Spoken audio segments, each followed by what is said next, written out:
అమరావతికి ఆహ్వానం ఏదో పొలిటికల్ స్లోగన్లా కనిపిస్తుంది పెట్టుబడుల కోసం. కాకపోతే ఇందులో ఎంటర్టైన్మెంట్ అండ్ హారర్ ఎలిమెంట్స్ చాలా బాగా కనిపిస్తున్నాయి. ఒక ప్రామిసింగ్గా ఉంది ట్రైలర్. టీమ్ ఇప్పుడు మనతో ఉన్నారు, Dhanya, Esther and Supreetha and Shiva garu. Hi అండి. Hi. So good to see you.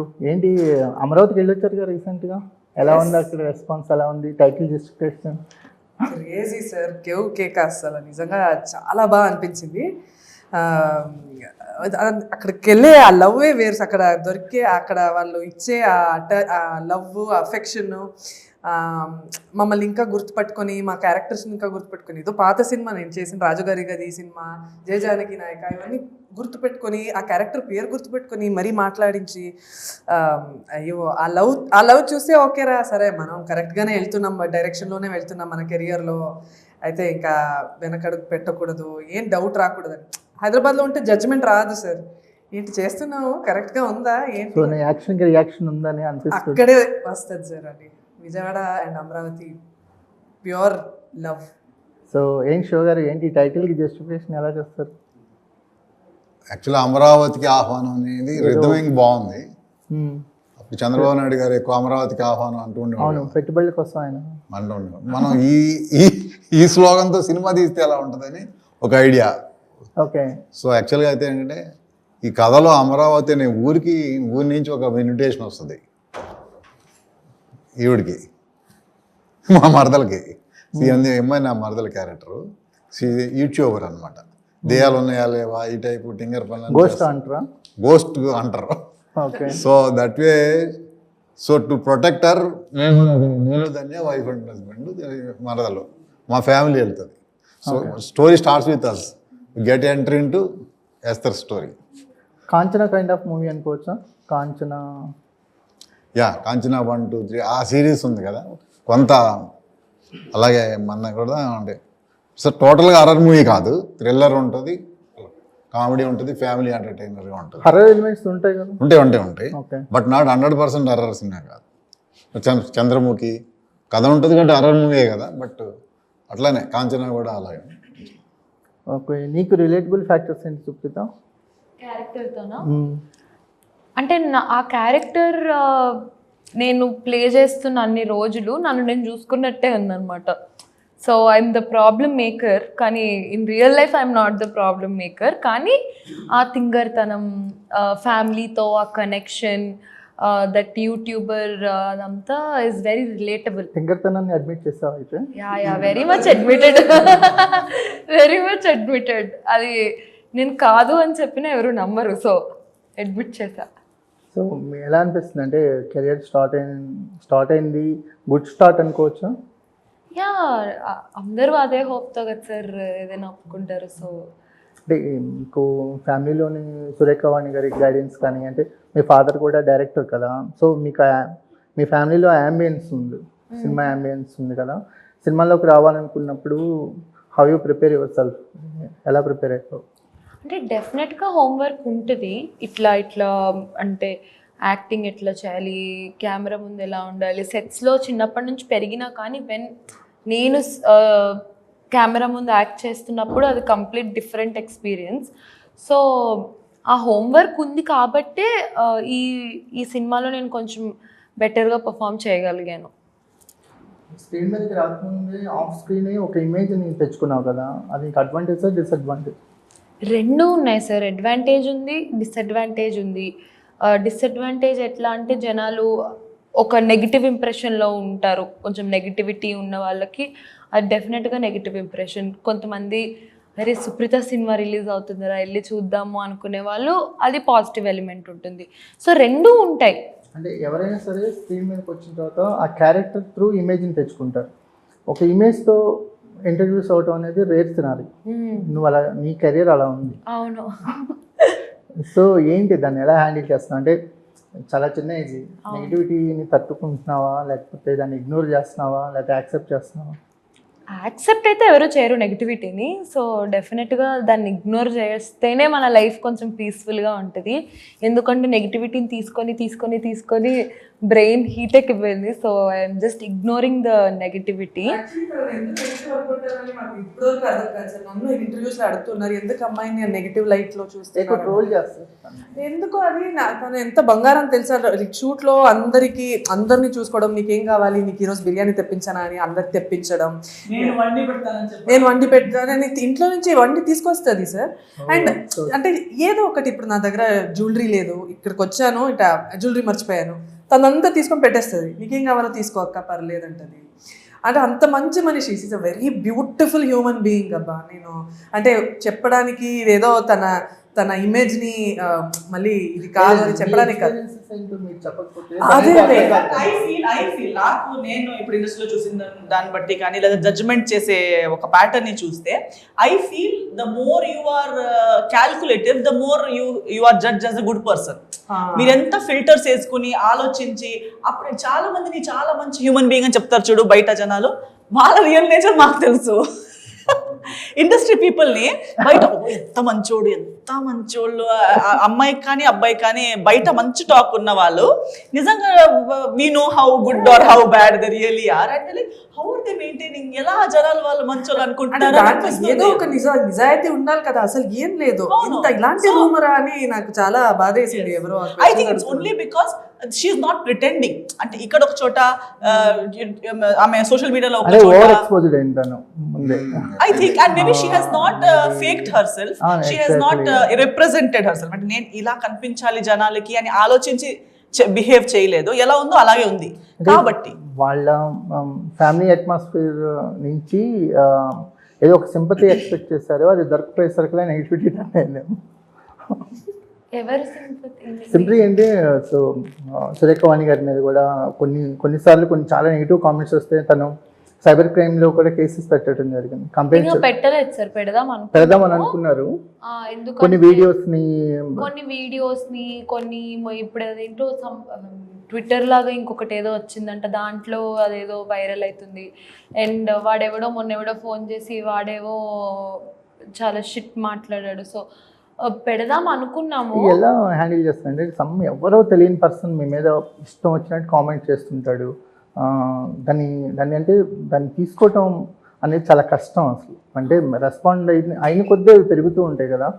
కానీ స్టార్టింగ్కి ఇప్పటికీ అంటే మీతో మాట్లాడుతున్నదే ఫస్ట్ టైం అయినా ఇప్పుడు మీరు మాట్లాడుతుంటే చాలా బ్యాలెన్స్డ్గా ఉన్నారు.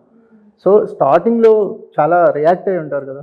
వెరీ మచ్ అంటే అన్నెసెసరీగా రియాక్ట్ అయిపోయేదాన్ని. ఇప్పుడు నెగిటివ్ కామెంట్ పెడితే నేను వాళ్ళకి రిప్లై ఇచ్చేసి ఆర్ వాళ్ళని అదంతా నేను వాళ్ళకి ఎక్కువ అటెన్షన్ ఇస్తున్నాను ఆర్ వాళ్ళని ప్రపంచానికి చూపిస్తున్నాను ద నెగిటివ్ సైడ్. సో నేను ఇగ్నోర్ చేసేసి వాడిని బ్లాక్ చేసి టాపిక్ అక్కడికి కట్ అయిపోతుంది. అది నాకు పీస్, అది వాడికి పెట్టాలనుకున్న వాడు ఇంకొక 10 ఫేక్ అకౌంట్లు క్రియేట్ చేసుకోవాలి, అది వాడికి స్ట్రెస్. సో నేను ప్రశాంతంగా ఉన్నాను కదా, సో నాకు చాలు.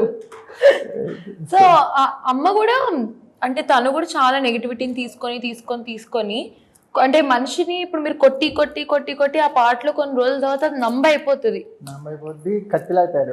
ఎగ్జాక్ట్లీ. సో అది ఎట్లా అంటే మేమిద్దరం అలా అయిపోయాం అనమాట. మీరు ఎంత కొట్టినా ఎంత రాళ్ళు ఇసిరినా కూడా we are not in a stage to take it, but we are in a stage to bounce it back. ఈ ట్రాన్స్ఫర్మేషన్ రావడానికి చాలా స్ట్రగుల్ అయ్యి ఉంటారు కదా. చాలా అంటే ఇద్దరము ఎమోషనల్గా ఫీల్ అయ్యి చాలా ఇన్సిడెంట్స్లో యాంగ్జైటీస్ తెచ్చుకొని చాలా స్ట్రగుల్ ఉంటుంది సార్. ఇప్పుడు అది చెప్పినా కానీ దానికి కూడా రాసుకుంటారు. సో చాలా ఈ రోజు నేను ఇలా మాట్లాడడానికి కూడా ఈ ఏజ్లో ఐ థింక్ వాళ్ళు ఇచ్చిన మెచ్యూరిటీనే, వాళ్ళు అలా అని ఇప్పుడు నాకు వచ్చిన మెచ్యూరిటీ ఇది. ఏ ఏజ్లో ఫిక్స్ అయ్యో యాక్టింగ్ నా కెరీర్ అని? అయితే ర్యాండమ్గా ఒకసారి ఏదో వీడియోలో సురేఖ అని చెప్పడం జరిగింది, ఈరోజు డ్యాన్స్ అంటది, రేపు స్పోర్ట్స్ అంటది, ఏదో ఒకటి చేస్తుంటుంది అని. ఇది కెరీర్ అని ఏ టైంలో ఫిక్స్ అయ్యో? డాడీ చనిపోయిన తర్వాతనే. అప్పటి వరకు కూడా నాది ఇది అసలు నేను యాక్టింగ్లోకి రాకూడదు అని అప్పటి వరకు అనుకున్నాను. I wanted to do fashion designing అనమాట. అప్పటి వరకు కూడా స్టైలిస్ట్గా అట్లా చేయాలి అని అనుకున్నాను. బట్ డాడీ చనిపోయిన తర్వాత డాడీకి చాలా ఉంది, నన్ను లాంచ్ చేయాలి, నన్ను టీవీలో చూడాలి అని అనుకున్నారు కాబట్టి ఆ రోజు నేను very strongly okay I should make his wish come true. ఈవెంట్లో కూడా ఎమోషనల్ అయినట్టున్నారు డాడీ గురించి. అవును, చాలా ఎప్పుడు చూడలేదు మిమ్మల్ని. అంటే కొన్ని ఎమోషన్స్ నేను ఆ రోజు అనుకున్న అస్సలు అమ్మో ఏడవకూడదు అని, but that day I was carrying too many emotions. చాలా రిలీజ్ అవుతుంది కదా ఫాదర్ గురించి కొంచెం. అంటే నాకు అది ముందు రోజు నేను ఏదో ఇంటర్వ్యూ ఇచ్చి వెళ్ళిన తర్వాత నుంచి అది నాకు క్యారీ ఫార్వర్డ్ అవుతా వచ్చింది. సో అప్పుడు ఆ రోజు నేను ఇంటర్వ్యూ ఇచ్చే వరకు కూడా నాకు రియాలిటీ హిట్ అవ్వలేదు. దట్ నేను నా సినిమా రిలీజ్ అవుతుంది, అది హిట్ అవ్వని ఫ్లాప్ అవ్వని డెఫినెట్గా అందరూ ఏ యాక్టర్ అయినా కానీ అది హిట్ అవ్వాలనే చేస్తారు. కానీ నేను ఫస్ట్ టైం నన్ను బిగ్ స్క్రీన్లో చూసుకుంటున్నాను అన్న రియాలిటీ నాకు ఆ రోజు హిట్ అయింది.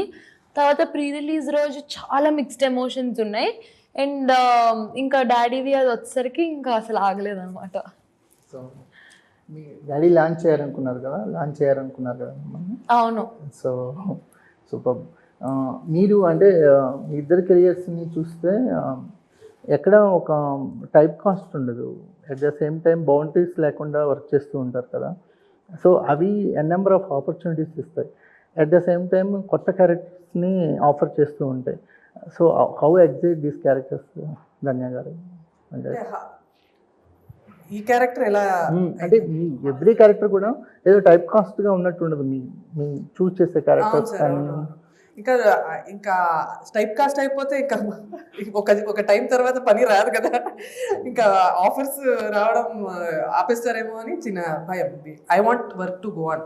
నాకు ఉన్నంత వరకు నేను యాక్టింగ్ చేస్తూనే ఉండాలి అనే ఒక ఇది ఉంది. సో నాకు నేనే లిమిటేషన్స్ పెట్టుకుని నేను ఇలాంటే చేస్తాను అలానే చేస్తానంటే ఇంకా నాకే వర్క్ ఆగిపోద్ది. అంటే ఈ అమ్మాయి ఈ బాక్స్లోనే ఉందరా, దీని బయట రాదేమో అని. ఒకప్పుడు ఇంకా ఒక ఏజ్ దాటాక అయిపోద్ది అది, ఇంకా ఎవరు గుర్తించుకోరు. సో నాకు నేనే కొంచెం ఎక్స్ట్రాగా ఎక్స్ప్లోర్ చేస్తూ వేరే ఏదైనా కొత్త ప్రయత్నాలు చేస్తూ, చూడండి నేను ఇది కూడా చేయగలను, ఒక హారర్ చేస్తాను, ఇప్పుడు మొన్న హత్య చేశాను, బాపు చేశాను, అరే ఈ అమ్మాయి ఇదంతా చేస్తుందా, ఓకే మనం కూడా ఒక కొత్త యాంగిల్లో అమ్మాయిని చూద్దాం రాలి. నేను ఒక పాటరీలో ఉన్న మోల్డ్ ఉన్నట్టు మనం కూడా మోల్డ్ అవుతూ వెళ్ళాలి. మనం ఫిక్స్డ్గా ఏదో ఒక దీంట్లో ఉన్నామంటే ఇంకా వేస్ట్ సార్. అంటే చూస్తే మీ కెరియర్ చూస్తే 90% కొత్త వాళ్ళతోనే వర్క్ చేస్తారు కదా. ఉండొచ్చు. యాక్చువల్లీ స్టార్టింగ్లో చాలా పెద్ద పెద్ద సినిమాలు పెద్ద పెద్ద యాక్టర్స్తో చేశాను. బట్ అది అయ్యాక నాకు చిన్న బడ్జెట్ సినిమాలో లీడ్గా ఇంపార్టెంట్ రోల్స్గా హీరోయిన్స్గా ఇస్తున్నారు. సో నాకు అది ఎగ్జైట్ అనిపించింది. ఏది మోర్ కంఫర్టబుల్ అండి, ఒక బిగ్ పిక్చర్లో ఒక స్మాల్ పార్ట్ అవటమా, లేదా స్మాల్ పిక్చర్లో బిగ్ పార్ట్ అవటమా? సార్ ఆనెస్ట్గా చెప్తా, రెండు కావాలి.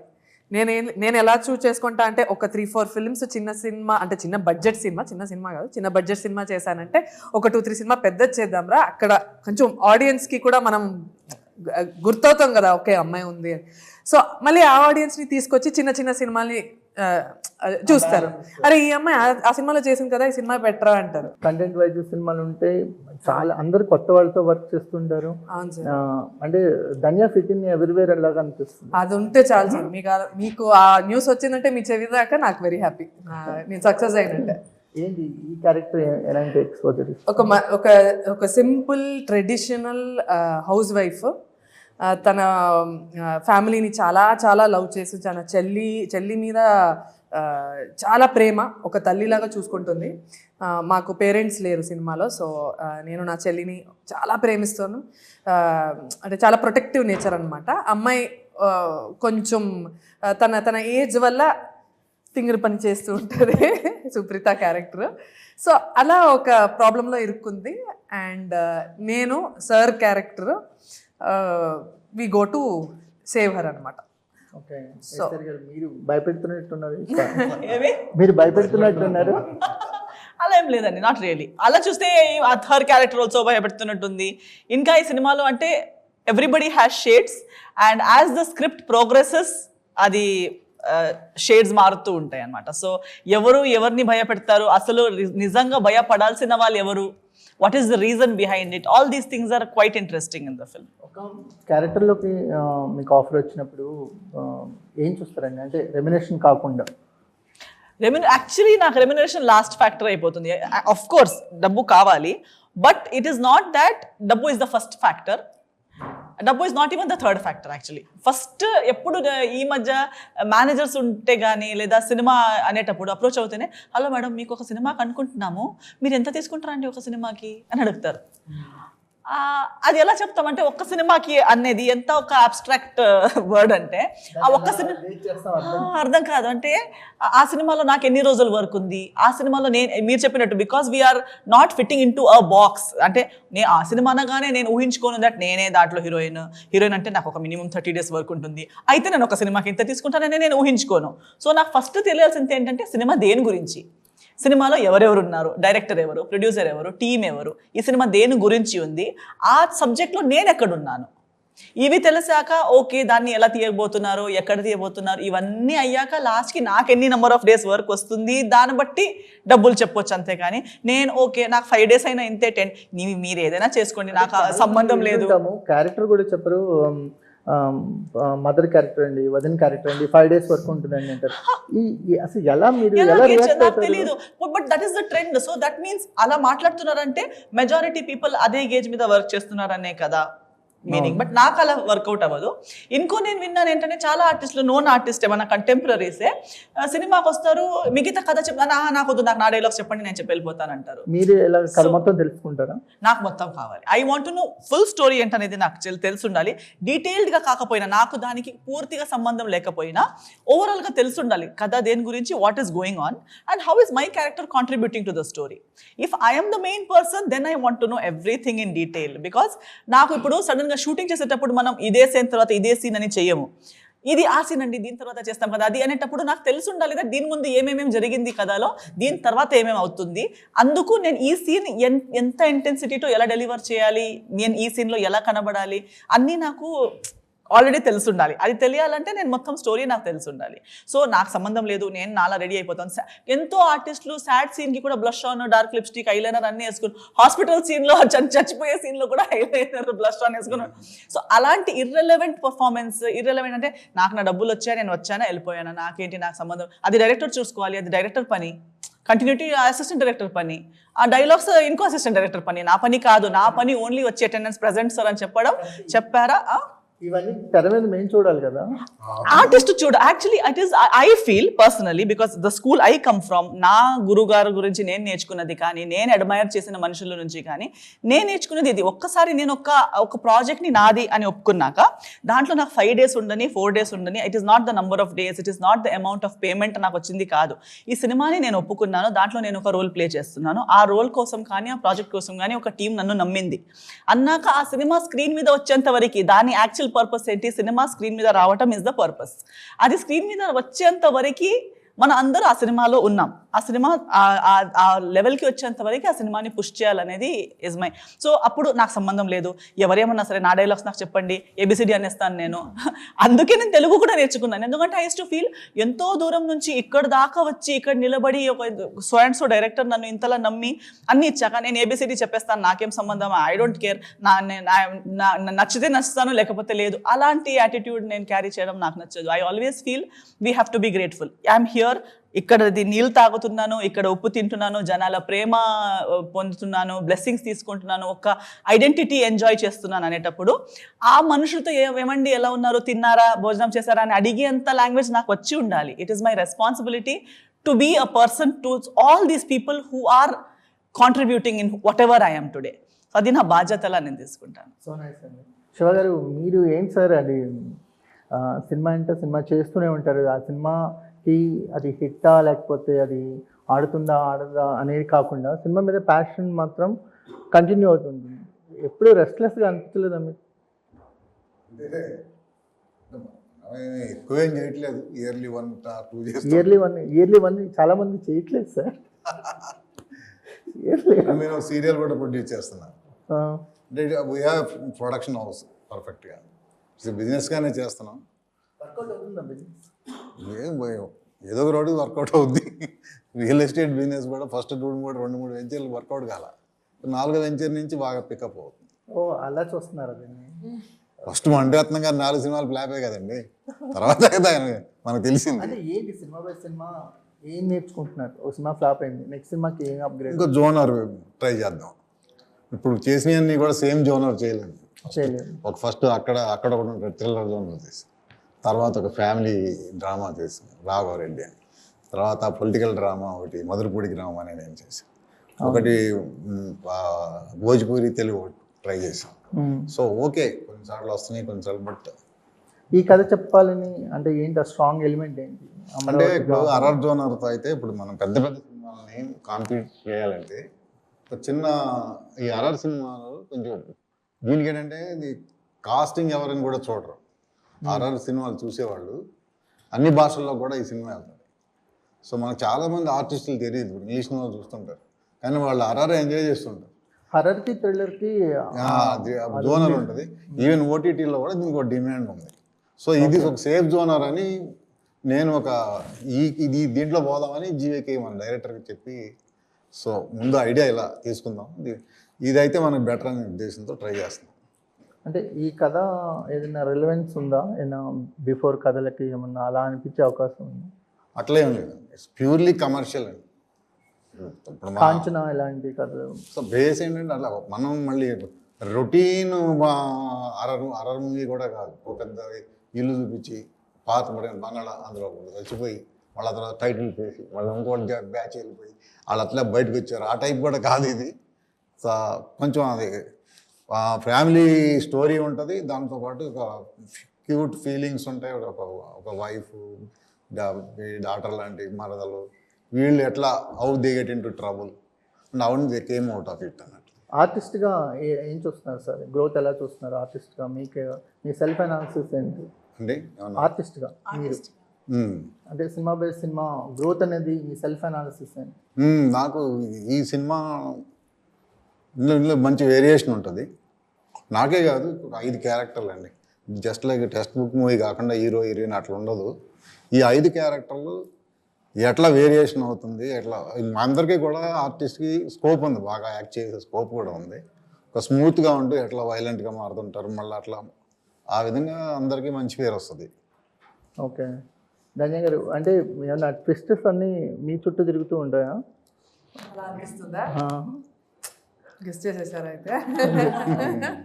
నేను చెప్పాము సార్, దాని వెనక చాలా ఉంది, నేను చెప్పేస్తే ఇంకా పన్ను పోతుంది. బట్ మీరు ఏదో మంచి ట్రాక్ లోనే ఉన్నారా? థాట్ ప్రాసెస్ ఏమో కరెక్ట్ ఏమో అనిపిస్తుంది. 13th వచ్చి మాతో పాటు చూడాలి. I think it is more like a relay game. అంటే it is like someone starts the race, passes it on to the next person. So అలా ఈ 5 people progression లో ఒకరికొకరు హెల్ప్ చేస్తూ ఉంటారు. ఆ రౌండ్ రిపీట్ అవుతూ ఉంటుంది కానీ క్యారెక్టర్ టు క్యారెక్టర్ ముందుకెళ్తూ ఉంటుంది. సో ప్రతి ఒక్కరు place a role. At one point చుట్టూ ఒకరు సెంటర్ అయిపోతారు, వాళ్ళ చుట్టూ రన్ అవుతుంది. ఇంకొకరు సెంటర్ అయిపోతారు, వాళ్ళ చుట్టూ రన్ అవుతుంటుంది. సో ఆ ఫేజ్ ని బట్టి లేదు, ఫేజెస్ ని, that's why he said 5 characters. 5 characters play equally strong roles and according to the situation it keeps switching. కానీ ఆడియన్స్ ఏదో క్యారెక్టర్కి కనెక్ట్ అవుతాడు కదా. Yes. అది ఆడియన్స్ చాయిస్. సినిమా చూస్తే అర్థమవుతుంది. అంటే ఇప్పుడు someone might maybe her age group or someone who relates with her character will connect with her, someone who connects with his character will connect with him. So అందరికి connect అయ్యే points ఉంటాయి, అందరూ lovable ఉంటారు, అందరూ హేటబుల్ ఉంటారు అలా. So wish all the best అండి. మీ ఆహ్వానం అందరికీ అందాలని, అందరూ థియేటర్స్కి రావాలని కోరుకుంటున్నాం. Wish all the best. Thank you. thank you so much. Thank you అండి.